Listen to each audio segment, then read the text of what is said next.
Mark and Sarah had what everyone called the perfect marriage. They were high school sweethearts, and their love story was the kind you see in movies. But lately, something felt off. Mark noticed a shift in Sarah. It started subtly. She was more protective of her phone, always keeping it face down. And then there was the smile. Every time her phone buzzed with a notification, a small, secretive smile would play on her lips. A smile she'd quickly try to hide. Mark's heart would sink a little deeper each time he saw it. Who was making her smile like that? It wasn't him. The thought gnawed at him, planting a seed of doubt that grew into a thorny vine, wrapping itself around his heart. One evening, while Sarah was in the shower, her phone buzzed on the nightstand. The screen lit up, and Mark's curiosity got the better of him. He knew it was wrong, a complete invasion of privacy, but the suspicion was eating him alive.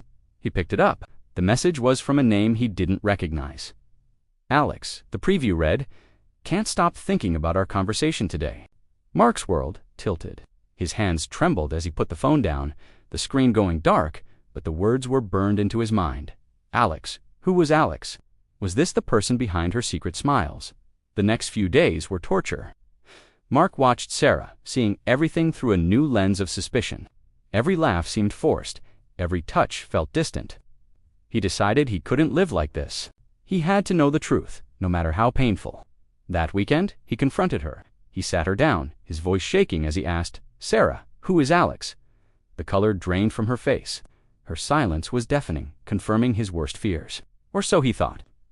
Finally, she took a deep breath and unlocked her phone, handing it to him. "Just read," she whispered. Hesitantly, Mark scrolled through the messages with Alex. It wasn't a lover. Alex was a woman, a grief counselor. The conversations were about Sarah's mother, who had passed away a year ago. Sarah had been struggling, hiding her pain because she didn't want to burden Mark. The secret smiles weren't from flirtatious texts.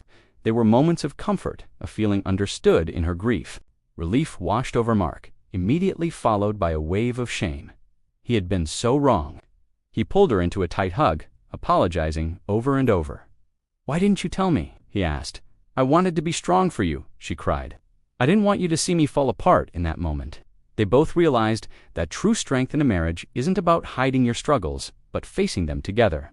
It was a painful lesson, but it brought them closer than ever before. Sometimes the stories we create in our heads are far more damaging than the truth. Thanks for watching. If you or someone you know is struggling with grief or mental health, please reach out for help. There are resources available, and you don't have to go through it alone. Follow for more stories.